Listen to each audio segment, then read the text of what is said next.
ನಾಮರೂಪದ ರಸ ಅನಾದಿಯ ಸಂಸ್ಕಾರವಿದೆ. ಅದರಿಂದ ವರ್ಜನಶೀಲ ಸ್ಯಾತ್, ರಹಿತರಾಗಿರುವಂಥ ಸ್ವಭಾವದವರಿದ್ದಾರೆ. ತತಃ ಏಷಃ ಕರ್ಮ ಮಧ್ಯ ಪತಿತಃ ಅಪಿ ಸಕಲ ಕರ್ಮಭಿ ನ ಲಿಪ್ಯತೆ.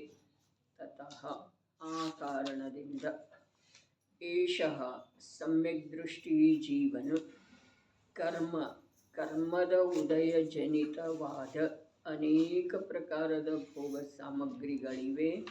ಅವುಗಳಲ್ಲಿ ಮಧ್ಯಪತಿತಃ ಅಪಿ ಪಂಚೇಂದ್ರಿಯ ಭೋಗ ಸಾಮಗ್ರಿಗಳನ್ನು ಭೋಗಿಸುತ್ತಾನೆ.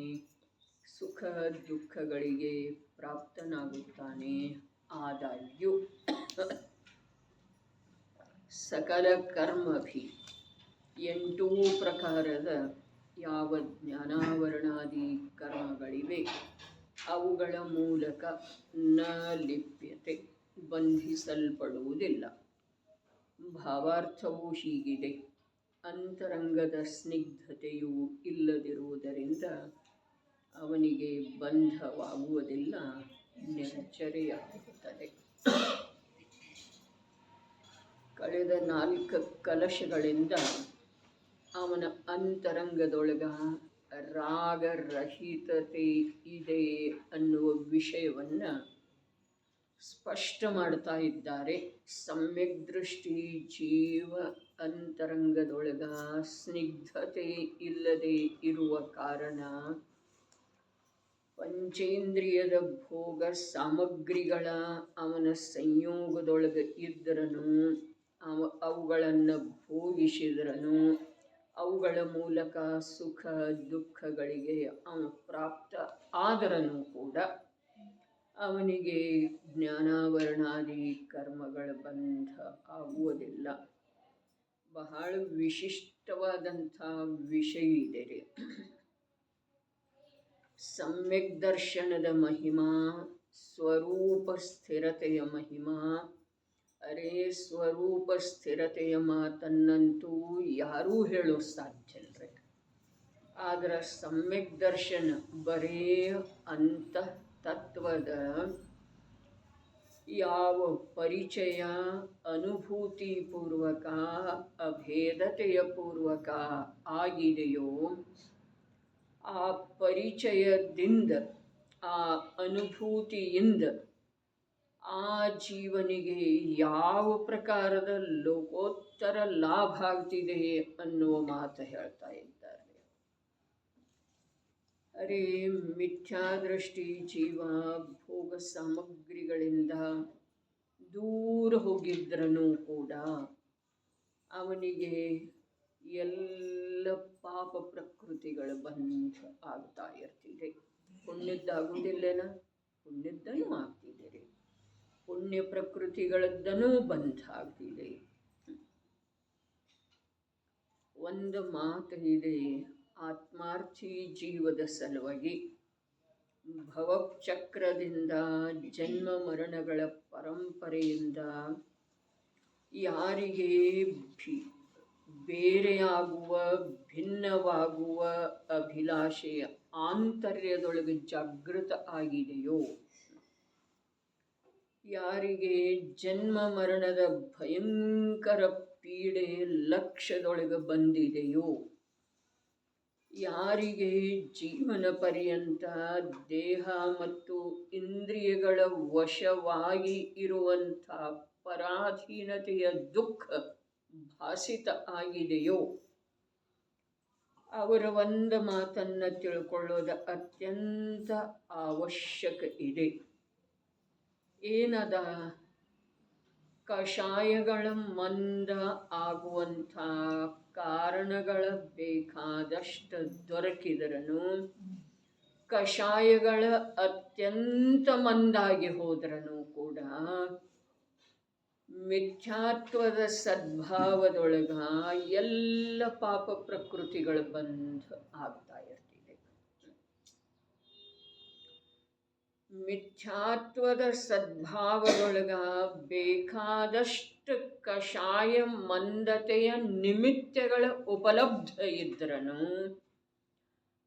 ಅವುಗಳ ನಿಮಿತ್ತದಿಂದ ಇಲ್ಲಿ ನೈಮಿತ್ತಿಕವಾಗಿ ಕಷಾಯಗಳ ಎಷ್ಟೇ ಮಂದಾಗಿ ಹೋಗಿದ್ರನೂ ಕೂಡ ಯಾವ ಪ್ರಕಾರ ಆಗಮದಲ್ಲಿ ಬರ್ತಿದೆ, ದ್ರವ್ಯಲಿಂಗ ಧಾರಣ ಮಾಡಿ ಅತ್ಯಂತ ಮಂದ ಕಷಾಯ ರೂಪದಿಂದ ಪರಿಣಮಿಸ್ತಾ ಇರುವಂಥ ಜೀವನಿಗೆ ಪೂರ್ವ ಕರ್ಮದ ಉದಯದಿಂದ ಘೋರ ಉಪಸರ್ಗ ಆದರನು ಕೂಡ ಆ ಮುನಿ ಕಷಾಯದೊಳಗೆ ಎಷ್ಟು ಮಂದ ಇದ್ದಾನೆ ಅಂತಂದ್ರೆ, ಯಾರಪ್ಪ ಈ ಪ್ರಕಾರದ ಉಪಸರ್ಗ ಮಾಡ್ತಾ ಇದ್ದಾರೆ, ನಾನು ಯಾರ ತಂಟೆಗೆನೂ ಹೋಗಿಲ್ಲಲ್ಲ, ಇಷ್ಟು ವಿಕಲ್ಪ ಕೂಡ ಬರುತ್ತಿಲ್ಲ. ಅಷ್ಟ ಮಂದ ಕಷಾಯ ರೂಪದಿಂದ ಪರಿಣಮಿಸ್ತಾ ಇರುವಂಥ ಜೀವನಿಗೆ ಕೂಡ ಸಮಸ್ತ ಪಾಪ ಪ್ರಕೃತಿಗಳ ಬಂಧ ಆಗ್ತಾ ಇದೆ. ಅದ್ಭುತ ಮಾತು ಇದೆಲ್ಲ. ಏನೂ ಮಾಡಿಲ್ಲ, ಮಾಡುವ ಭಾವ ಇಲ್ಲ, ಯಾವ ಪರಪದಾರ್ಥದ ಕುರಿತು ಇಷ್ಟ ಅನಿಷ್ಟದ ಕಲ್ಪನೆಯೇ ಇಲ್ಲ. ಆದರನೂ ಕೂಡ ಸಮಸ್ತ ಪಾಪ ಪ್ರಕೃತಿ, ಅರೆ ಕರ್ಮ ಪ್ರಕೃತಿಗಳಲ್ಲಿ ಎಷ್ಟು ಪಾಪ ಪ್ರಕೃತಿ ಇದಾವೆಯೋ ಅವೆಲ್ಲವುಗಳದ್ದು ಬಂಧ ಆ ಜೀವನಿಗೆ ಆಗ್ತಾ ಇದೆ. ಯಾವ ಕಾರಣದಿಂದ? ಅರೆ ಯಾವ ಕಾರಣದಿಂದ ಅನ್ನುವುದರದ ನಮಗೆ ಅಂತರಂಗದೊಳಗೆ ಸ್ಪಷ್ಟ ಕಂಡು ಬರಬೇಕ್ರಿ. ಕಾರಣ ಯಾವುದ? ಅರೆ ಶುಭ ಭಾವದೊಳಗ ತನ್ಮಯತೆ, ಶುಭ ಭಾವದೊಳಗ ಹಿತಬುದ್ಧಿ, ದೇಹದ ಜೊತೆಗೆ ಅನಾದಿ ಕಾಲದ ಯಾವ ಏಕತ್ವ ಬುದ್ಧಿ ಇದೆಯೋ ಅದರ ವಿದ್ಯಮಾನತೆಯೊಳಗ ಶುಭ ಭಾವದಿಂದ ಲಾಭ ಆಗುವಂಥ ಅಭಿಪ್ರಾಯ ಏನಿದೆಯಲ್ಲ, ಆ ಅಭಿಪ್ರಾಯ ಪಾಪ ಪ್ರಕೃತಿಗಳ ಬಂಧದ ಕಾರಣ ಇದೆ.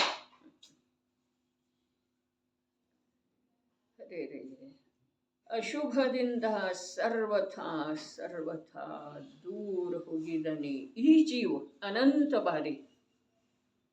ಆದ್ರೆ ಇವನಿಗೆ ಅಶುಭ ಭಾವದಿಂದ ದೂರ ಹೋದ್ರೂ ಕೂಡ ಅಶುಭ ಕರ್ಮಗಳ ಬಂಧವನ್ನು ತಪ್ಪಿಸಲಿಕ್ಕೆ ಆಗಲಿಲ್ಲ. ಹೀಗಿರುವೆಳೆದೊಳಗ ನಮ್ಮದು ಶುಭ ಮತ್ತು ಅಶುಭ ಭಾವದೊಳಗಿನ ಇಷ್ಟ ಮತ್ತು ಅನಿಷ್ಟದ ಭೇದ ಹೋಗ್ತಾ ಇಲ್ಲ. ಅರ್ಥಾತ್ ನಮಗೆ ವಿಷಯ ಸ್ಪಷ್ಟ ಆಗಿಲ್ಲ. ದೇಹ ಮತ್ತು ಜೀವದ ಮಧ್ಯದೊಳಗ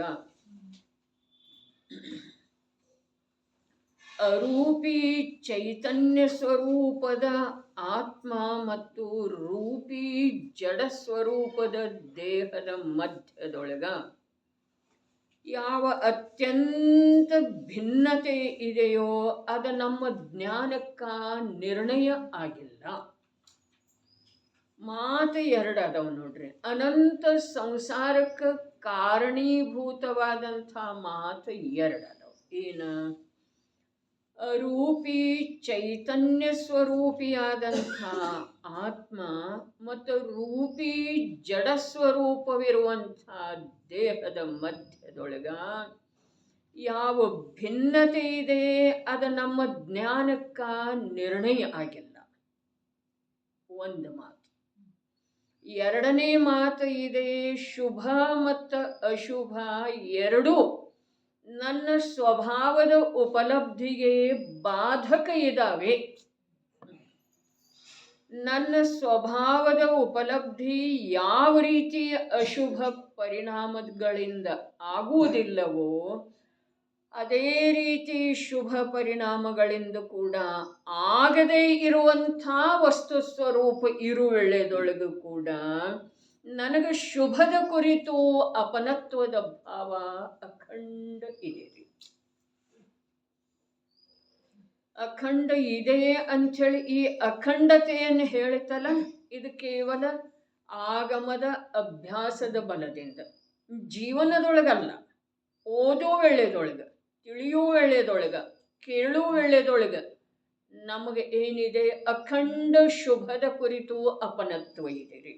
ಓದೋ ವೇಳೆದೊಳಗೆ, ಕೇಳೋ ವೇಳೆದೊಳಗೆ ದೇವಶಾಸ್ತ್ರ ಗುರುವಿನ ಸನ್ನಿಧಿಗೆ ಬಂದಿರೋ ವೇಳೆದೊಳಗೆ, ಉಳಿದ ಸಮಯದೊಳಗ ನಾವು ಅಶುಭದೊಳಗ ನಿಮಗ್ನ ಇದ್ದೇವೆ. ಇದು ಪ್ರತಿಯೊಬ್ಬರಿಗೆ ತಮ್ಮ ತಮ್ಮ ಅಂತರಂಗದ ಅವಲೋಕನೆ ಮಾಡಿದ ನಂತರ ನಿಸ್ಸಂದೇಹವಾಗಿ ತಿಳಿದು ಬರುವಂಥ ವಿಷಯ ಇದೆ.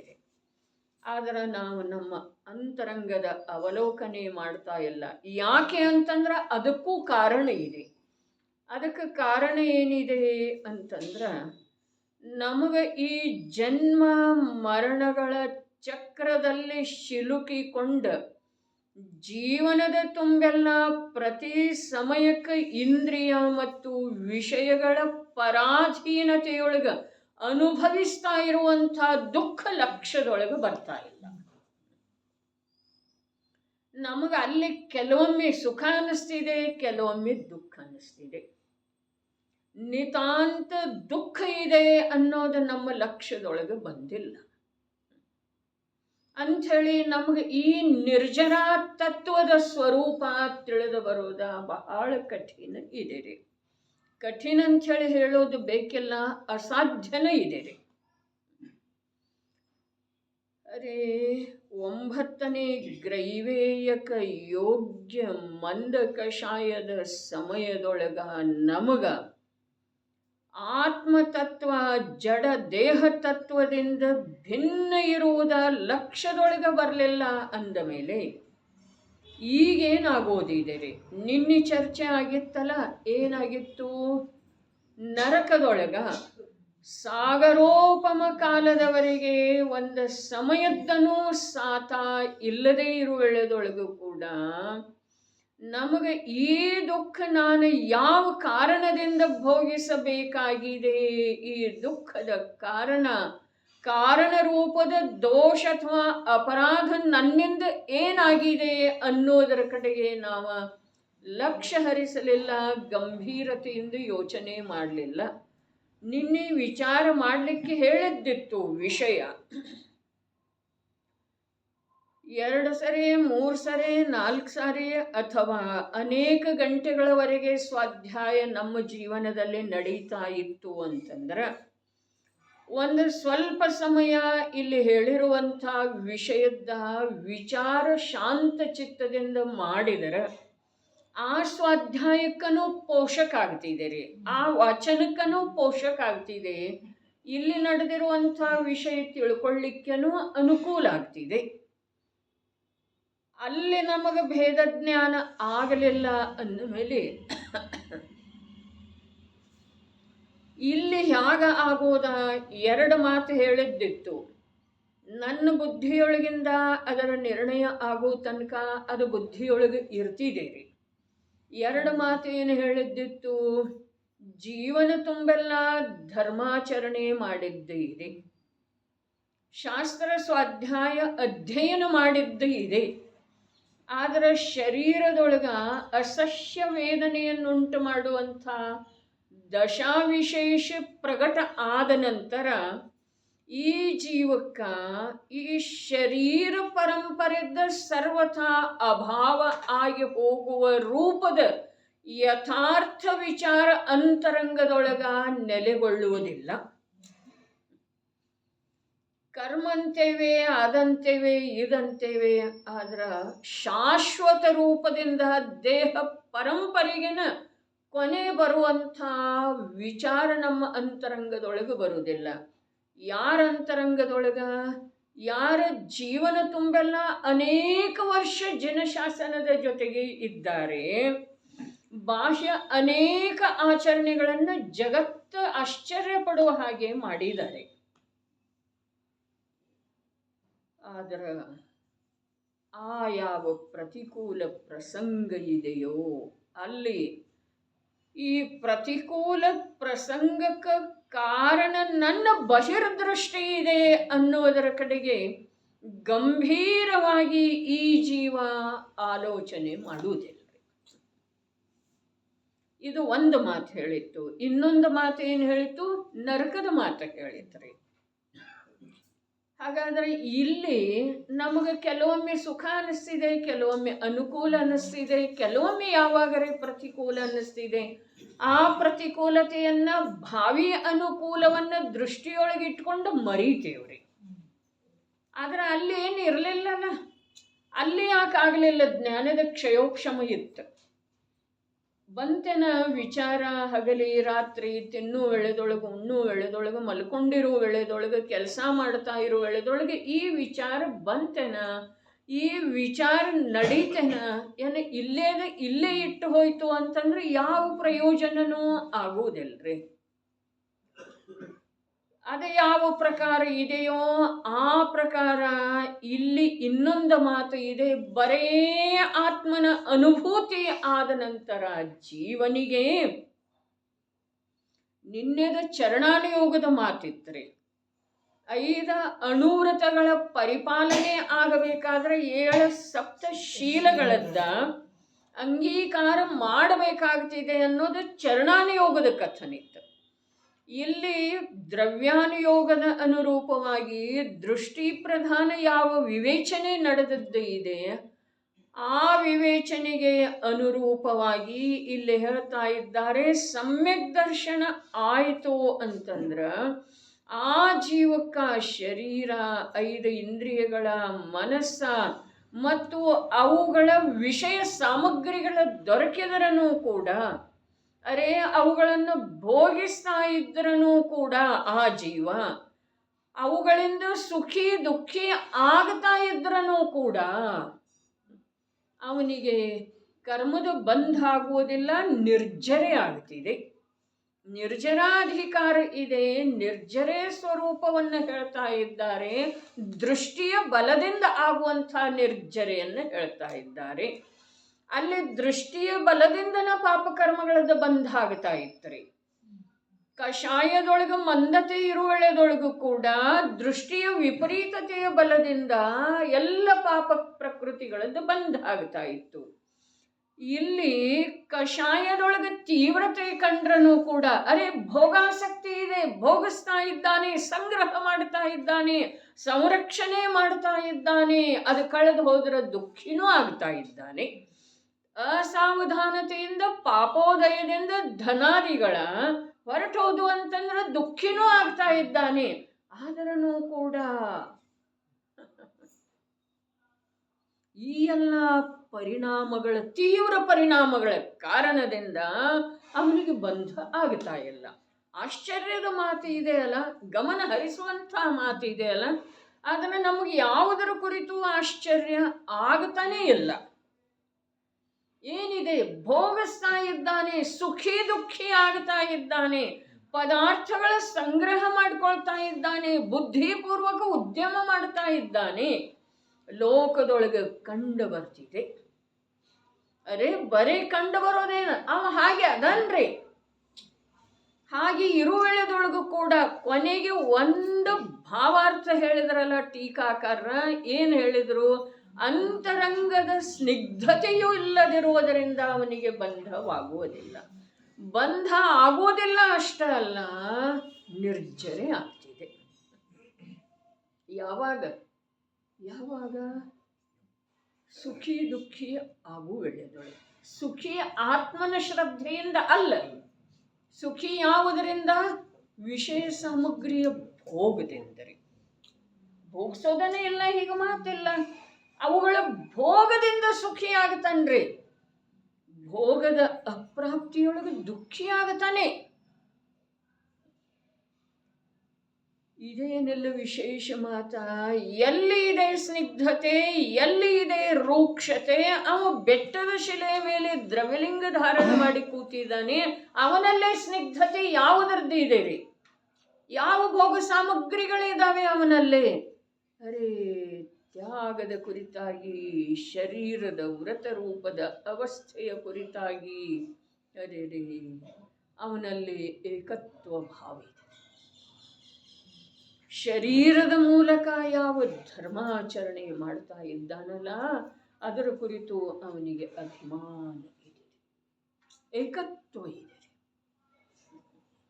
ಯಾವ ಪರಿಣಾಮದೊಳಗೆ ಅತ್ಯಂತ ಮಂದತೆ ಬಂದದ್ದು ಇದೆಯಲ್ಲ, ಶತ್ರು ಮಿತ್ರರ ಸಮಾನವಾಗಿ ಕಾಣಿಸ್ತಾ ಇದ್ದಾರೆ. ರೋಗದಶ ನಿರೋಗದಶ ಅವುಗಳಲ್ಲಿ ಯಾವುದೇ ಪ್ರಕಾರದ ವಿಶೇಷ ಭೇದ ಅವನಿಗೆ ಕಾಣಿಸ್ತಾ ಇಲ್ಲ. ಅದ್ಭುತ ಮಾತಿದೆ ರೀ. ಈ ಜೀವ ಏನೇನು ಮಾಡಿದಾನೆ ಅದು ಎಲ್ಲದರದ್ದು ನಿರೂಪಣೆ ಇದೆ ಇಲ್ಲಿ. ಏನೇನೋ ಮಾಡಿದಾನೆ ಆದರೂ ಕೂಡ ಅದು ಯಾವುದರಿಂದನೂ ಅವನದೇನೂ ಆಗಲಿಲ್ಲ. ಅವನದೇನೂ ಆಗಲಿಲ್ಲ ಅರ್ಥಾತ್ ಅವ ಪರವಶನಾಗೇನೋ ಉಳಿದರೆ. ಪರವಶತೆಯ ದುಃಖ ನಮ್ಮ ಲಕ್ಷ್ಯದೊಳಗೆ ಬರಬೇಕು. ಅದಕ್ಕೆ ಪ್ರಾರಂಭದೊಳಗೆ ಹೇಳಿದ್ದ ಇದೆ, ಈ ಜನ್ಮ ಮರಣಗಳ ಯಾವ ಚಕ್ರ ಇದೆಯೋ ಆ ಚಕ್ರದಲ್ಲಿ ಯಾವ ಅಖಂಡ ಪರವಶತೆ ವರ್ತಿಸ್ತಾ ಇದೆಯೋ, ಅದರಿಂದ ಯಾವ ಸಹಿಸಲಾರದಷ್ಟ ಆಂತರ್ಯದೊಳಗ ದುಃಖವನ್ನು ಸಹಿಸುವುದು ಆಗತಾ ಇದೆಯೋ, ಅದರಿಂದ ಈ ಜೀವಕ್ಕ ಬಿಡಿಸಿಕೊಳ್ಳುವ ಅಭಿಪ್ರಾಯ ಎಲ್ಲಿ ಉತ್ಪನ್ನ ಆಗ್ತಿದೆಯೋ ಅಲ್ಲಿ ಈ ನಿರ್ಜರಾ ತತ್ವದ ಆ ಸಮ್ಯಕ್ ದೃಷ್ಟಿಯ ಅಂತರಂಗದ ಯಾವ ಒಂದು ವಿಶೇಷತೆ ಉತ್ಪನ್ನ ಆಗಿದೆ ಅದರ ಸ್ವರೂಪ ನಮಗೆ ತಿಳಿದು ಬರೋ ಸಾಧ್ಯ. ಭವ ಪರಂಪರೆಯಿಂದ ಹೊರಗೆ ಬರೋದ, ಚಕ್ರದಿಂದ ಇಳಿದು ಬಿಡೋದ ನಿಜವಾಗಿ ಅನಂತ ಅನಂತ ಕಾಲದೊಳಗೆ ಸಾಧ್ಯ ಆಗಿರದೇ ಇರುವಂಥ ಸತ್ಯ ಮಾತ್ರ. ಇದರೊಳಗೆ ಅಸತ್ಯತೆ ಏನಿದೆ? ಅನಂತ ಅನಂತ ಅರೇ ಒಂದು ಸಲ ಬುದ್ಧಿಯೊಳಗೆ ತಂದುಕೊಳ್ಳೋದು. ಅನಂತ ಅನಂತ ಚೌವೀಸಿಗಳ ಆಗಿ ಹೋಗಿದ್ದಾರೆ. ಒಂದು ಚೌವೀಸಿ ಆಗಬೇಕಾದ್ರ 10 ಕೋಟಾಕೋಟಿ ಸಾಗರ ಬೇಕ್ರಿ. 10 ಕೋಟಾಕೋಟಿ ಸಾಗರ ಆ ಕಾಲದ ಖಂಡದೊಳಗ 24 ತೀರ್ಥಂಕರರಾಗ್ತಾರೆ. ಅಂಥ 24ರ ಸಮೂಹ ಈ ಭರತ ಕ್ಷೇತ್ರದಿಂದ ಎಷ್ಟಾಗಿದೆ? ಅನಂತರೇ. ಏನೂ ಅನ್ಸೋದಿಲ್ಲ. ಅನಂತ ಚೌವೀಸಿಗಳ ಮೋಕ್ಷಕ್ಕೆ ಹೊರಟು ಹೋದರ್ರಿ. ಆದ್ರೆ ನನಗ ಈ ಅಂತರಂಗದ ಸ್ನಿಗ್ಧತೆ ಅಂದ್ರೆ ಏನ ಅನ್ನೋದು ಲಕ್ಷ್ಯದೊಳಗೆ ಬರ್ತಾ ಇಲ್ಲ. ಅಂತರಂಗದೊಳಗ ಸ್ನಿಗ್ಧತೆ ಬಿಟ್ಟು ಹೋಗಿರುವ ರೂಪದ ಧರ್ಮದ ಸ್ವರೂಪ ನಮಗೆ ತಿಳಿತಾ ಇಲ್ಲ. ಧರ್ಮ ಯಾವುದಿದೆ? ಅಂತರಂಗದೊಳಗ ಸ್ನಿಗ್ಧತೆಯ ಅಭಾವ ಆಗೋದಿದೆಯಲ್ಲ ಅದು ಧರ್ಮ ಇದೆ. ಏನು ಬೇಕಾದ್ದು ಮಾಡಿದ್ರೂ ಕೂಡ ಅಂತರಂಗದೊಳಗೆ ಸ್ನಿಗ್ಧತೆ ಇತ್ತು ಅಂತಂದ್ರೆ ಅಲ್ಲಿ ಅಧರ್ಮ ಇದೆ, ಅಲ್ಲಿ ಅನಂತ ಸಂಸಾರ ಇದೆ, ಅನಂತ ಪರಾಧೀನತೆ ಇದೆ, ನಿರಂತರ ಪಾಪ ಪ್ರಕೃತಿಗಳ ಬಂಧ ಇದೆ. ಆಹಾರ ಬಿಟ್ಟ, ಬಟ್ಟೆ ಬಿಟ್ಟ, ಮನೆ ಬಿಟ್ಟ, ಭೋಗಗಳನ್ನು ಬಿಟ್ಟ. ಆದ್ರೆ ಬಿಟ್ಟಿದ್ದೇನೆ ಅನ್ನೋ ಭಾವದ ಜೊತೆಗೆ ಏಕ ಉಳಿದ್ರಿ.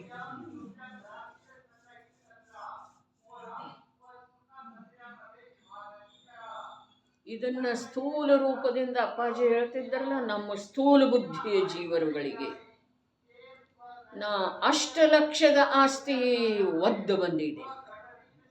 ಆದ್ರೆ ನಿನ್ನ ವಧೆ ಇನ್ನೂ ಆ ಆಸ್ತಿಯವರೆಗೆ ತಲುಪೇ ಇಲ್ಲ, ತಾಗೇ ಇಲ್ಲ ನಿನ್ನ ಕಾಲ. ಅದಕ್ಕೆ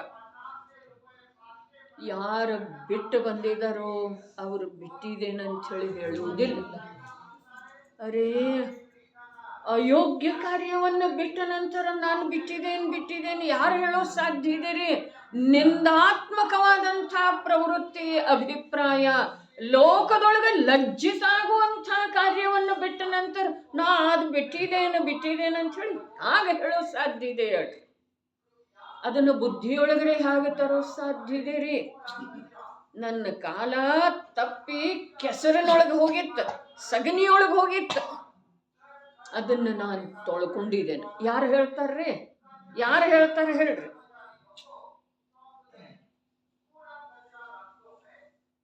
ಇಲ್ಲಿ ಬರೇ ಕಾಲು ಹೋಗಿರುವ ಮಾತಿಲ್ಲ, ಕೆಸರಿನೊಳಗೆ ಅಥವಾ ಸಗಣಿಯೊಳಗೆ ಮುಳುಗಿ ಹೋಗಿರುವ ಮಾತಿದೆ ರೀ.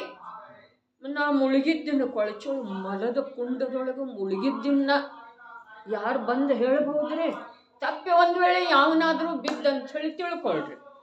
ಆ ಮಲದ ಹೊಂಡದೊಳಗ ಸಗಣಿ ಕಲಶ ಹಾಕ್ತಾರಲ್ಲ, ಏನ ಗೋಬರ್ ಗ್ಯಾಸ್ ಅಂತಾರಲ್ಲ, ಮಹಾರಾಷ್ಟ್ರದೊಳಗೆಲ್ಲ ಬಹಳ ಅದಾವ. ಆ ಟ್ಯಾಂಕದೊಳಗ ತಪ್ಪಿ ಯಾವರೇ ಬಿದ್ದು ಬಿಡ್ತಾನ್ರಿ. ಅವ ಏನೋ ಪ್ರಯತ್ನ ಮಾಡಿ ಬರ್ತಾನೆ. ಯಾರ್ಯಾರಿಗೆ ಹೇಳ್ತಾನ್ರಿ?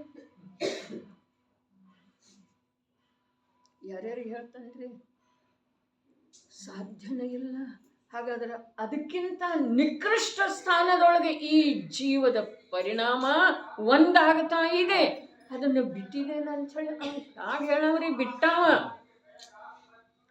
ಯಾವುದನ್ನು ಬಿಟ್ಟಿದನೋ ಅತ್ಯಂತ ನಿಕೃಷ್ಟ ಲೋಕ ನಿಂದ್ಯ ಕಾರ್ಯವನ್ನು ಯಾವ ಬಿಟ್ಟಿದನೋ ಅವ ಬಿಟ್ಟಿರುವುದರ ಕಡೆಗೆ ಅವನ ಲಕ್ಷಣ ಇರುವುದಿಲ್ರಿ. ಅವನ ಬುದ್ಧಿಯೊಳಗನೆ ಇರೋದನ್ನೇ ಇಲ್ರಿ. ನಾ ತ್ಯಾಗ ಮಾಡಿದ್ದೇನೆ. ಅರೆ ಮಿಥ್ಯಾದೃಷ್ಟಿ ಹೇಳ್ತಾನೆ. ನಾನು ಅದನ್ನು ತಿನ್ನುವುದಿಲ್ಲ, ಇದನ್ನು ತಿನ್ನುವುದಿಲ್ಲ, ಹಾಗೆ ಮಾಡುವುದಿಲ್ಲ, ಹೀಗೆ ಮಾಡುವುದಿಲ್ಲ. ನಾ ಬಣ್ಣದ ವಸ್ತ್ರ ಎಲ್ಲ ತ್ಯಾಗ ಮಾಡಿದ್ದೇನೆ, ನಾ ಆಭರಣ ತ್ಯಾಗ ಮಾಡಿದ್ದೇನೆ, ನಾ ಬಂಗಾರ ತ್ಯಾಗ ಮಾಡಿದ್ದೇನೆ. ಅರೆ ಅದೇನು ಬಂಗಾರ ಏನಿದೆ ಅದರಿ? ಏನಿದೆ ಅದರ ತ್ಯಾಗ ನೀನೇನು ಮಾಡ್ತಿ? ಯಾವ ಆಹಾರದ ತ್ಯಾಗ, ಆಹಾರದ ಯಾವ ಪದಾರ್ಥದ ತ್ಯಾಗ? ಅಭಕ್ಷ್ಯ ತ್ಯಾಗದ ವ್ರತ ಇದೆ, ರಾತ್ರಿ ಭೋಜನ ತ್ಯಾಗದ ವ್ರತ ಇದೆ. ಮೂರ್ಖ ಹೇಳ್ತಾನ್ರಿ. ಅದ ಅಯೋಗ್ಯ ಕಾರ್ಯನ ಇತ್ತರಲ್ಲ ಪ್ರಭು. ಹಾಗಾದ್ರೆ ಅಯೋಗ್ಯ ಕಾರ್ಯ ಇವನ ಲಕ್ಷ್ಯದೊಳಗಿದ್ರ ತ್ಯಾಗ ಎಲ್ಲಿ ಮಾಡಿದನ್ರಿ? ಇವನು ಬುದ್ಧಿಯೊಳಗೆ ಇದೆ ಅಂದ ಮೇಲೆ ಇವ ತ್ಯಾಗ ಎಲ್ಲಿ ಮಾಡಿದನ್ ಹೇಳ್ರಿ? ವಿಚಾರ ಮಾಡುವುದಿಲ್ಲ ಅಜ್ಞಾನಿ ಜೀವ. ಅದನ್ನೇ ಬುದ್ಧಿಯೊಳಗಿಟ್ಕೊಂಡು ಅದರದೇ ಅಭಿಮಾನ ಮಾಡೋದು. ಇದನ್ನೇ ಮಾಡಿದೆವ್ರಿ. ಅಲ್ಲಿ ಎಲ್ಲಿ ದ್ರವ್ಯಲಿಂಗ ಧಾರಣ ಮಾಡಿದೆವು, ಪಂಚಮಹಾವ್ರತದ ಪರಿಪಾಲನೆ ಮಾಡಿದೆವು. ಆದ್ರೆ ನಾ ಪಂಚಪಾಪದ ತ್ಯಾಗ ಮಾಡಿದ್ದೇನೆ ಅನ್ನುವ ಭಾವ ಇವನದು ಹೋಗಲೇ ಇಲ್ಲ. ಪಂಚಪಾಪದ ತ್ಯಾಗ ಮಾಡುವುದರ ಉದ್ದೇಶ ಏನಿದೆ ರೀ? ಪಂಚ ಪ್ರಕಾರದ ಪಾಪಗಳಿಂದ 3 ಕಾಲದಲ್ಲೂ ಅತ್ಯಂತ ಅಸ್ಪೃಷ್ಟ ಭಿನ್ನ ಇರುವಂತ ಶುದ್ಧಾತ್ಮನೊಳಗ ನೆಲೆ ನಿಲ್ಲೋದು, ಶಾಶ್ವತವಾಗಿ ಸ್ಥಿರ ಆಗೋದರ ಹೆಸರ ಪಂಚಪಾಪಗಳ ತ್ಯಾಗಿದರೆ. ಮತ್ತು ಅಲ್ಲಿ ಸ್ಥಿರ ಆದ ನಂತರ ಇದನ್ನು ಬಿಟ್ಟಿದ್ದೇನೆ ಎಲ್ಲಿ ವಿಕಲ್ಪ ಇರೋದು? ಯಾಕೆ ಇರೋದು ಸಾಧ್ಯ ಇದೆ ಹೇಳ್ರಿ? ಯಾಗಿರೋದು ಸಾಧ್ಯ? ಹಾಗಾದ್ರೆ ಯಾವನ ಬುದ್ಧಿಯೊಳಗ ನಾನು ತ್ಯಾಗ ಮಾಡಿದ್ದೇನೆ ಅನ್ನೋದು ಇದೇನ, ಅವನ ಬುದ್ಧಿಯೊಳಗ ಯಾವುದರ ಗ್ರಹಣ ಆಗಬೇಕಾಗಿತ್ತೋ ಅದು ಆಗಿಲ್ಲ ಅನ್ನೋದು ಸಿದ್ಧ ಆಯ್ತು. ಗ್ರಹಣ ಆದ ನಂತರ ತ್ಯಾಗದ ವಿಚಾರನೇ ಇರುವುದಿಲ್ರಿ. ನಾ ಬಾಲ್ಯಾವಸ್ಥೆದ ತ್ಯಾಗ ಮಾಡಿದ್ದೇನೆ. ಯಾರು ಯಾವಾಗ ಹೇಳಿದ್ರಿ? ವಿಚಾರ ಮಾಡಿದ್ರಿ? ಬಾಲ್ಯಾವಸ್ಥೆಯ ತ್ಯಾಗ ಮಾಡಿದಿರೋ ಅಥವಾ ಇಲ್ರಿ? ಆಗಿ ಹೋಗಿದೆಯೋ ಅಥವಾ ಇಲ್ರಿ? ಧ್ಯೇಯ ಮುಂದಿಂದ ಇದ್ದ ನಂತರ ಹಿಂದಿಂದ ಬಿಟ್ಟು ಹೋಗ್ತಿದೆಯಲ್ಲ. ಹಾಗಾದ್ರೆ ತ್ಯಾಗ ಮಾಡುವ ಮಾತೆಲ್ಲಿದೆ? ನಿನಗೆ ಯಾವುದನ್ನು ಗ್ರಹಣ ಅನಂತ ಕಾಲದೊಳಗ ಮಾಡುವುದು ಆಗಿಲ್ಲವೋ ಅದರ ಗ್ರಹಣದೊಳಗ ನೀನು ಆನಂದದಿಂದ, ಉತ್ಸಾಹದಿಂದ, ಪುರುಷಾರ್ಥಪೂರ್ವಕ ಮುಂದುವರಿತಾ ಇದ್ದಿ ಅಂತಂದ್ರೆ ಯಾವುದರದ ತ್ಯಾಗ ಆಗಿದೆ ಅನ್ನೋದರ ಕಡೆಗೆ ಲಕ್ಷ್ಯ ಇರೋದು ಯಾವ ಕಾಲದೊಳಗನೂ ಸಾಧ್ಯ ಇಲ್ಲ. ನಿರ್ಜರ ತನ್ನಷ್ಟಕ್ಕೆ ತಾನೇ ಆಗುವುದಿಲ್ಲ. ಸಂವರ ಪೂರ್ವಕ ನಿರ್ಜರ ಆಗ್ತಿದೆ. ಇಲ್ಲಿ ಹೇಳಿದರು ರಾಗ, ದ್ವೇಷ, ಮೋಹ. ನೋಡ್ರಿ, ಹಿಂದಿನ ಕಲಶದೊಳಗೆ ಏನು ಶಬ್ದ ಪ್ರಯೋಗ ಇತ್ತು? ವೇಗ ಅನ್ನುವ ಶಬ್ದದ ಪ್ರಯೋಗ ಇತ್ತು, ತೀವ್ರತೆ ಅನ್ನುವ ಶಬ್ದದ ಪ್ರಯೋಗ ಇತ್ತು. ಈ ಕಲಶದಲ್ಲಿ ಏನು ಶಬ್ದದ ಪ್ರಯೋಗ ಇದೆ? ಅರೆ ಒಂದೊಂದು ಶಬ್ದದ ಪ್ರಯೋಗದಿಂದ ಹೇಳ್ತಾ ಇರುವಂಥ ವಿಷಯದಕ್ಕ ಎಷ್ಟು ಬಲ ಬರ್ತಿದೆ ರೀ. ಆ ವಿಷಯಕ್ಕೆ ಬಲ ಎಷ್ಟು ಬರ್ತಿದೆ. ನಮಗೇನೋ ಶುಷ್ಕ ಇದ್ದೇವೆ, ನಮಗೇನು ತಿಳಿಯೋದಿಲ್ಲ, ನಿಜವಾಗಿಯೇ ತಿಳಿಯೋದಿಲ್ಲ. ತಿಳಿದ ನಂತರ ನಾವು ಹೀಗಿರೋದು ಸಾಧ್ಯ. ಅಲ್ಲಿ ವೇಗ ಅಂದ್ರೆ ಇಲ್ಲೇನಂದ್ರು, ಇಲ್ಲಿ ರಸ ಅಂತಾರ್ರಿ. ನೋಡ್ರಿ ಅಲ್ಲಿ ರಸ.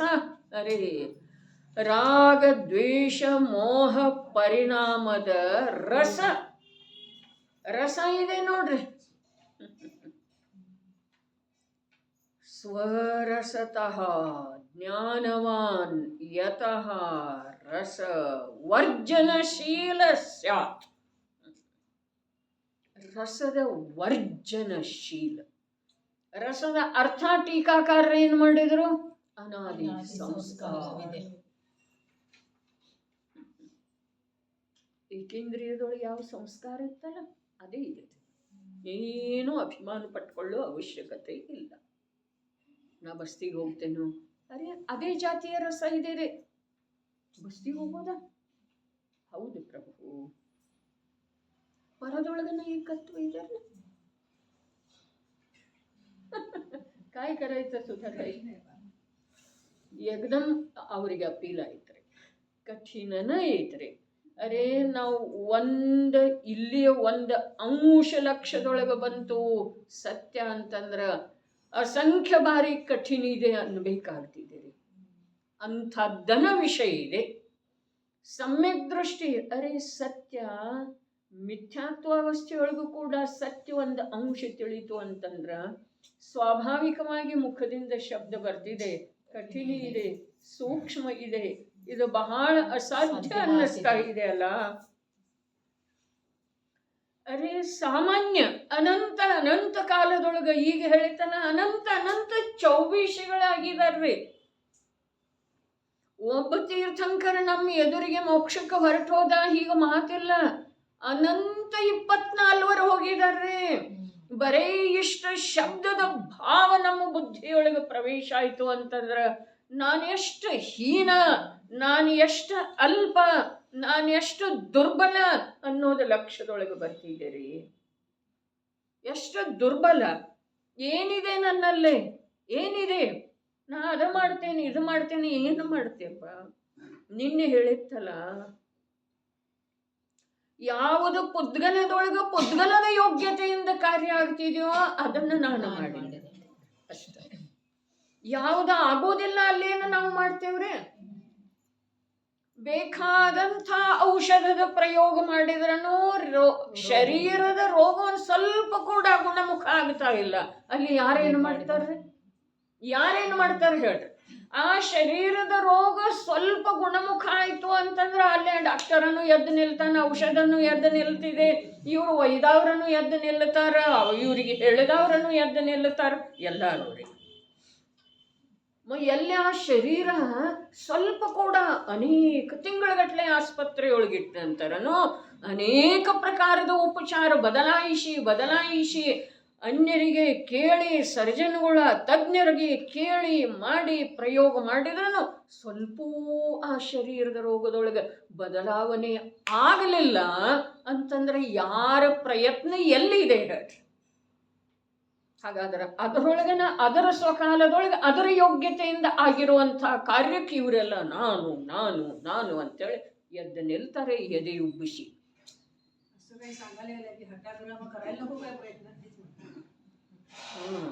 नोटरे सांगायला कुठं जायचं?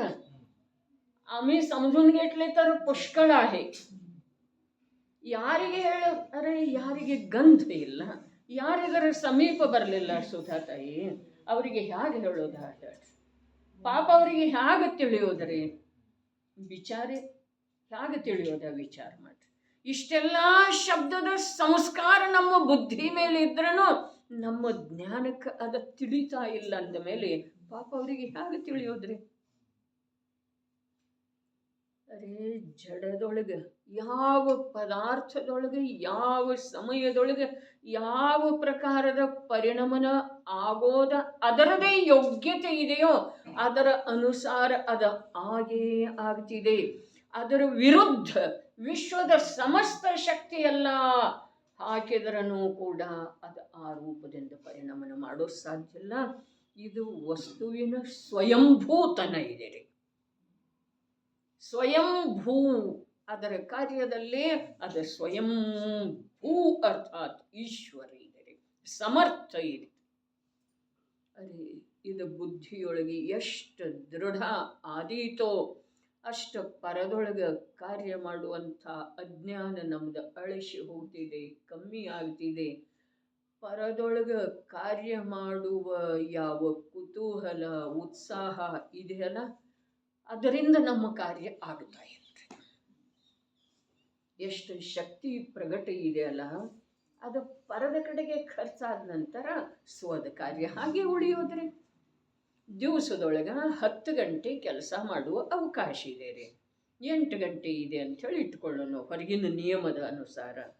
ಅವ ಒಬ್ಬ ಕೆಲಸಗಾರ ಆಫೀಸದೊಳಗೆ ತನ್ನ ಟೇಬಲದ ಕೆಲಸ ಬಿಟ್ಟು ಇನ್ನೊಂದು ಟೇಬಲದ ಕೆಲಸನ 8 ಗಂಟೆ ಪೂರ್ತಿ ಮಾಡಿದ ಅಂತಂದ್ರೆ ಅವನ ಕೆಲಸ ನಿಲ್ಲೋದು ಅಥವಾ ಇಲ್ರಿ? ಅವನ ಕೆಲಸ ನಿಲ್ಲೋದು ಅಥವಾ ಇಲ್ರಿ ಅನ್ನೋದು ತನ್ನಷ್ಟಕ್ಕೆ ತಾನೇ ಆಗ್ತಿದೆ, ನಿಲ್ಲೋದನ ರೀ. ಹಾಗೆ ಅನಂತ ಕಾಲದಿಂದ ನಮ್ಮ ಕೆಲಸ ನಿಂತಿದೆ ರೀ. ಯಾಕೆ ಅಂತಂದ್ರೆ ನಾವು ಪರದ ಕೆಲಸದೊಳಗೆ ವ್ಯಸ್ತ ಇದೇವ್ರಿ ಅನಂತ ಕಾಲದಿಂದ ರೀ. ಅದೇ ಹೇಳಿದ್ರೆ ಇಲ್ಲಿ ರಸ ರಸ ನಮಗೆ ಯಾವುದರದ್ದಿದೆ? ಯಾವುದರದ್ದಿದೆ? ದೇಹದ್ರಿ, ಪರದ್ದು ಇರಿ. ನಮ್ಮ ದೃಷ್ಟಿಗೆ ಯಾವುದು ಕಾಣಿಸ್ತಾ ಇದೆಯಲ್ಲ ಅದು. ಅದೇ ಬಹಳ ಅದ್ಭುತ ವಿಷಯ ಇದೆ ಜೈನ ದರ್ಶನದೊಳಗ. ಅದಕ್ಕೆ ಅದು ಎಷ್ಟು ಒಂದು ಅಂಶ ತಿಳಿತು ಅಂತಂದ್ರೆ, ಜೈನ ಕುಲದೊಳಗೆ ಜನ್ಮ ಆದುದರದ ಮತ್ತು ಜೈನ ಶಾಸನದ ಮಹಿಮೆ ನಮಗ ಮಹತೋ ಮಹಿಮೆ ನಮ್ಮ ಬುದ್ಧಿಯೊಳಗ ಬರೋದಿದೆ. ಮೂರ್ಖರ ಹಾಗೆ, ತಿರಿಯಂಚದ ಹಾಗೆ, ಅಜೈನರ ಹಾಗೆ ಪರಾಧೀನತೆ ನಮ್ಮಲ್ಲೇ ಇದೆ ರೀ.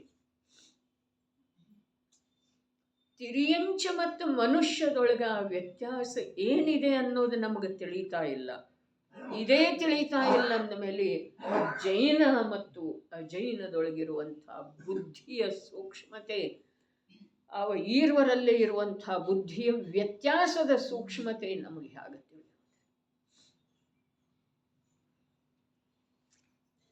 ಸ್ವಾಭಾವಿಕವಾಗಿ ಎಲ್ಲರೂ ಅಚ್ಚರಿ ಪಟ್ಕೊಂಡು ನಮ್ಮ ಕಡೆ ನೋಡುವಂಥ ದಿವ್ಯ ಉಚ್ಚ ಆಚರಣೆ ನಮ್ದು ಇರ್ಬೇಕ್ರಿ. ನಾವು ಅವ್ರದ್ದು ನೋಡಿ ಆಕರ್ಷಿತದೆ. ಯಾರು ಮೂರ್ಖದರು, ಯಾರು ಪರದಲ್ಲಿ ಮಾಡಬೇಕಂತಾರೋ, ಯಾರು ಪ್ರಯತ್ನ ಕರೆಯಲಾಚ್ ಪಾಯ್ಜೆ ಅಂತಾರೋ, ಅರೆ ದುರ್ಬಲತೆಯಿಂದ ಆಗ್ತಿರ್ತಿದೆ ರೀ. ಅದ ದುರ್ಬಲತೆಯಿಂದ ಆಗ್ತಾ ಇರ್ತಿದೆ. ಶರೀರದೊಳಗೆ ಯೋಗ್ಯತೆ ಇರಲಿಲ್ಲ ಅಂತಂದ್ರೆ ಯಾರ ಪ್ರಯತ್ನನೂ ಅಲ್ಲಿ ಸಫಲ ಆಗೋ ಸಾಧ್ಯ ಇಲ್ಲ. ಬರೇ ನಂಬಲಿಕ್ಕೆ ಏನು ಬೇನೆಗಿತ್ರಿ ನಮಗಿಲ್ಲಿ. ಮಾಡೋದೇನು ಬೇಕಾಗಿಲ್ಲ, ಮಾಡೋದೇನು ಇದುವರೆಗೂ ಮಾಡಿಯೂ ಇಲ್ಲ, ಇನ್ನು ಅನಂತ ಕಾಲದೊಳಗೂ ಏನೂ ಮಾಡೋ ಸಾಧ್ಯ ಇಲ್ಲ. ಬರೇ ತಿಳಿಯುವ ನಂಬುವ ಪ್ರಸಂಗ ಇದೆ ಈಗ. ಅಷ್ಟೇ ಬಂದಿದೆ ನಮ್ಗೆ.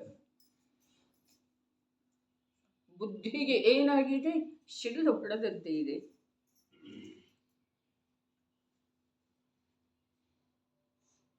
ಹೇಗಿದೆ ಹಾಗೆ ತಿಳಿಯೋದ, ಹೇಗಿದೆ ಹಾಗೆ ನಂಬೋದ.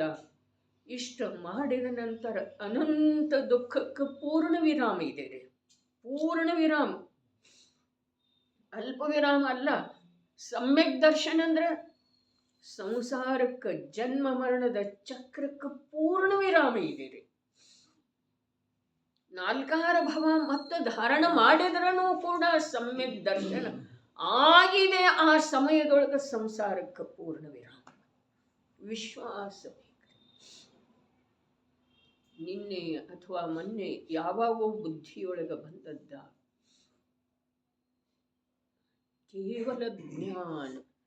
ಕೇವಲ ಜ್ಞಾನದೊಳಗೆ ಯಾವ ಪ್ರಕಾರದ ಪ್ರಗಟ ಕೇವಲ ಜ್ಞಾನದೊಳಗೆ ಯಾವ ಪ್ರಕಾರದ ಸಾಮರ್ಥ್ಯ ಇದೆಯಲ್ಲ, ಅದೇ ಪ್ರಕಾರದ ಸಾಮರ್ಥ್ಯ ಈಗ ನನ್ನಲ್ಲೇ ಇದೆ. ಆದರೆ ಆ ಸಾಮರ್ಥ್ಯದ ವಿಶ್ವಾಸ ನನಗಿಲ್ಲ, ಆ ಸಾಮರ್ಥ್ಯವನ್ನು ನಾನು ನೋಡ್ತಾ ಇಲ್ಲ, ಆ ಸಾಮರ್ಥ್ಯದ ಅನುರೂಪವಾಗಿ ಅಂತಃತತ್ವದ ಕಡೆಗೆ ನನ್ನ ಪ್ರಗಟ ಜ್ಞಾನದ ಉದ್ಯಮ ಇಲ್ಲ ಅಂಥೇಳಿ ಆ ಸಾಮರ್ಥ್ಯ ಕ್ಷಣ ಕ್ಷಣಕ್ಕ ಕಮ್ಮಿ ಆಗ್ತಾ ಹೋಗಿ ಒಂದು ದಿವಸ ಅದರದ ಅಭಾವಪ್ರಾಯ ಆಗುವಂಥ ಸ್ಥಿತಿಯವರೆಗೆ ನಾನು ಹೋಗ್ಬೇಕಾಗ್ತದೆ. ಸಾಮರ್ಥ್ಯದೊಳಗೆ ಸ್ವಲ್ಪ ಕೂಡ ಕಮ್ಮಿ ಇಲ್ಲ ಸುಧಾತಾಯಿ. ಇಂದ ಕೇವಲ ಜ್ಞಾನದ ಪ್ರಗಟ ಕೇವಲ ಜ್ಞಾನದ ಪರ್ಯಾಯದೊಳಗೆ ಎಂಥ ಸಾಮರ್ಥ್ಯ ಆ ಜೀವರುಗಳದ್ದು ಇದೆಯೋ, ಪರಮಾತ್ಮರುಗಳದ್ದ, ಸಕಲ ಪರಮಾತ್ಮ ಇರಲಿ ನಿಖಲ ಪರಮಾತ್ಮ ಇರಲಿ, ಅವರದ್ದು ಎಂಥ ಸಾಮರ್ಥ್ಯ ಪ್ರಗಟ ಇದೆಯೋ ಅಂಥದೇ ಸಾಮರ್ಥ್ಯ ನನ್ನಲ್ಲಿ ಪ್ರತಿ ಸಮಯದ ಪರ್ಯಾಯದೊಳಗೆ ಶಕ್ತಿ ರೂಪದಿಂದ ಇದೆ. ಪ್ರತಿ ಸಮಯದ ಪರ್ಯಾಯದೊಳಗೆ ಶಕ್ತಿ ರೂಪದಿಂದ ಇದೆ. ವ್ಯಕ್ತ ಯಾಕಾಗ್ತಾ ಇಲ್ಲ? ಆ ಶಕ್ತಿ ನಮ್ಮದ ಅನಾದಿ ಸಂಸ್ಕಾರದ ಅನುರೂಪ. ಅರೇ ಎಂಥ ಮಾತಿದೆ, ಅಲ್ಲರೇ ಇರಲೇ ಇಲ್ಲ. ಎಲ್ಲಿ? ನಿಗೋಧದೊಳಗ ಅದು ಇರಲೇ ಇಲ್ಲ. ನಿಗೋಧದೊಳಗ ಇಂಥ ಶಕ್ತಿ ಇರಲೇ ಇಲ್ಲ. ಆದ್ರೆ ಆ ಸಂಸ್ಕಾರ ಇಂಥ ಶಕ್ತಿ ಪ್ರಾಪ್ತ ಆದ ನಂತರ ಕೂಡ ಹೋಗ್ತಾನೇ ಇಲ್ಲ. ಆ ಸಂಸ್ಕಾರ ಅಲ್ಲಿ ಇರಲೇ ಇಲ್ಲ. ಇಂಥ ಶಕ್ತಿ ಅಂದ ಮೇಲೆ ಅಲ್ಲೇನು ಮಾಡಲಿಕ್ಕೆ ಬರಲೇ ಇಲ್ಲ. ಆದರೆ ಇಂಥ ಶಕ್ತಿ ಪ್ರಗಟ ಇರುವೆಳೆದಳು ಕೂಡ ಆ ಸಂಸ್ಕಾರದಿಂದ ಏನು ಮಾಡ್ತಾ ಇಲ್ಲ. ಅಲ್ಲಿ ಮಾಡಲಿಕ್ಕೆ ಬರಲಿಲ್ಲ, ಇಲ್ಲಿ ಅದರ ಸಂಸ್ಕಾರದಿಂದ ಮಾಡ್ತಾ ಇಲ್ಲ.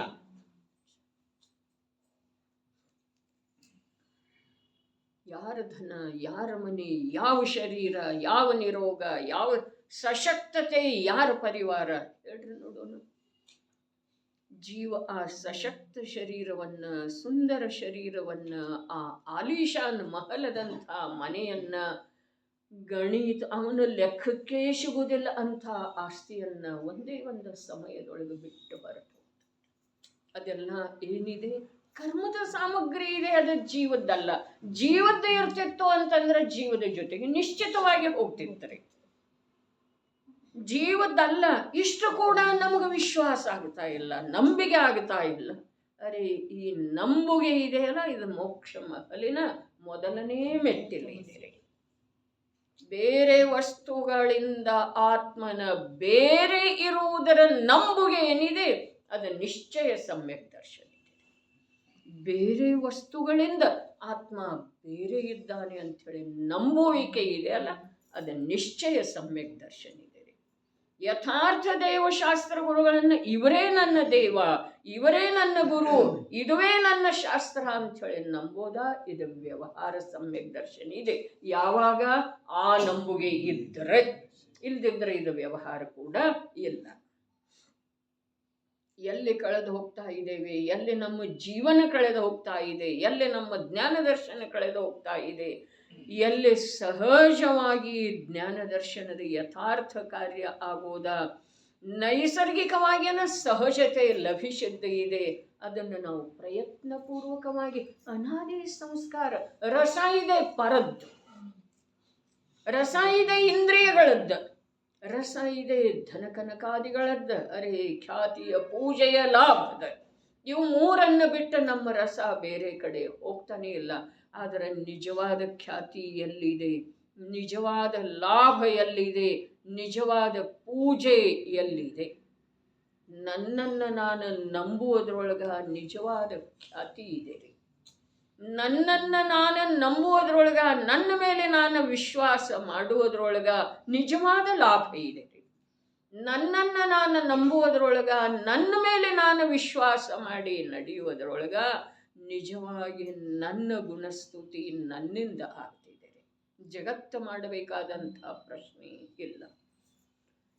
ಅದಕ್ಕೆ ಪರರೀವುದೇಂ ಪರರಿಂದಪ್ಪುದೇಂ ಪರರ್ ಮಾಡುವುದೇಂ.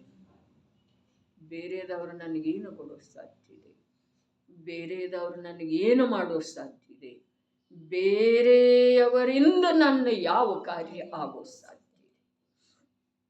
ದೇಹದಿಂದ ಯಾವ ಕಾರ್ಯ ಆಗ್ತಿದೆ ರೀ? ಬಲ ಇದೆ. 20 kg ಇಲ್ಲಿ ಭಾರವನ್ನು ಎತ್ತಿ ಅಲ್ಲಿ ಸುಲಭವಾಗಿ ಇಡಬಹುದು.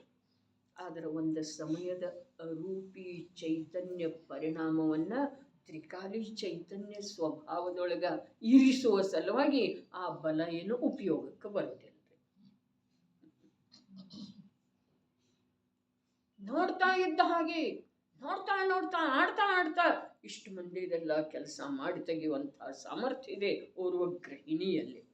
ಆದರೆ ಒಂದು ಸಮಯದ ಪರ್ಯಾಯವನ್ನ ಧ್ರುವ ಚೈತನ್ಯ ಸ್ವಭಾವದೊಳಗೆ ಇರಿಸೋದ ಆ ಸಾಮರ್ಥ್ಯದಿಂದ ಸಾಧ್ಯ. ಧನ ಇದೆ, ಯಾರ್ಯಾರನ್ನು ಕೊಂಡು ತಗೊಳ್ಳುವಷ್ಟ್ರೆ ವಸ್ತು ಅಲ್ಲ, ವ್ಯಕ್ತಿಗಳನ್ನು ಕೊಂಡುಕೊಳ್ಳುವಷ್ಟು ಧನ ಇದೆ. ಆದರೆ ಆ ಧನದಿಂದ ಈ ಧ್ರುವ ದ್ರವ್ಯವನ್ನ ಪರ್ಯಾಯಕ್ಕೆ ಪ್ರದಾನ ಮಾಡುವ ಶಕ್ತಿ ಇಲ್ಲ.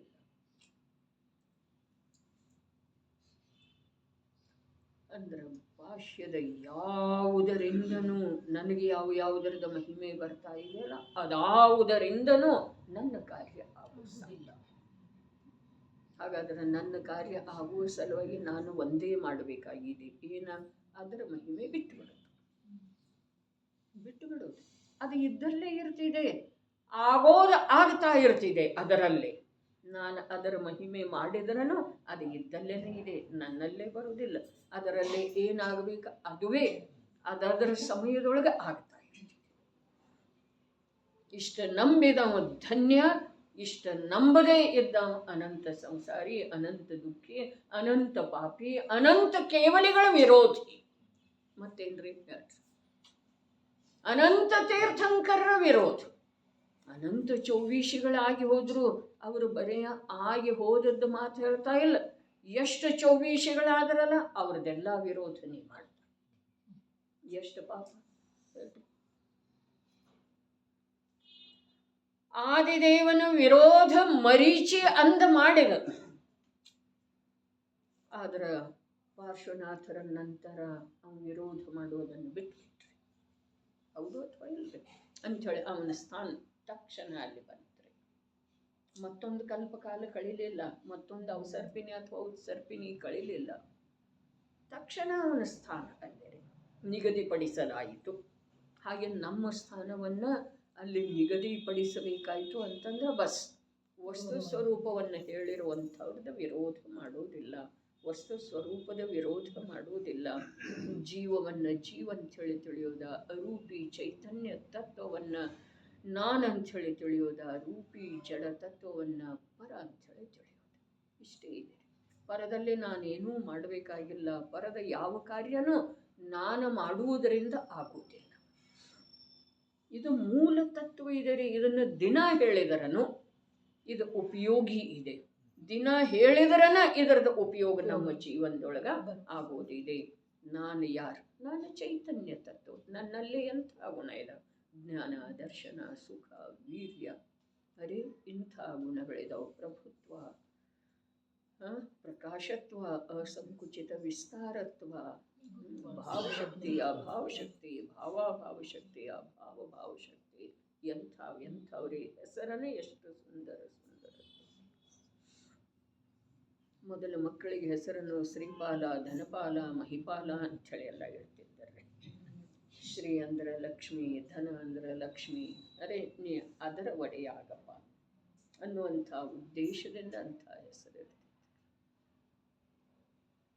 ಏನಿದೆ?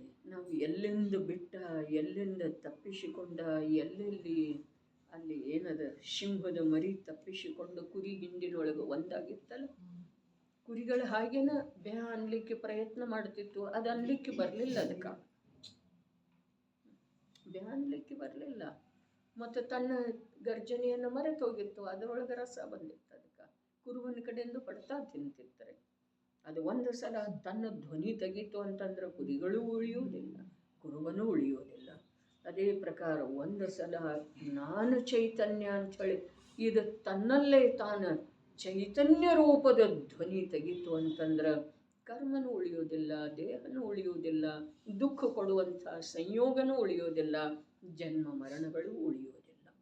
ಈ ಪ್ರಕಾರ ನಿರ್ಜರಿಯ ಸ್ವರೂಪ 17ನೇ ಶ್ಲೋಕದಿಂದ ಆರಂಭ ಆಗಿದೆ. ಹೊಸ ರೂಪ ಧಾರಣ ಮಾಡಿ ಬಂದದ್ದು ಇದೆ.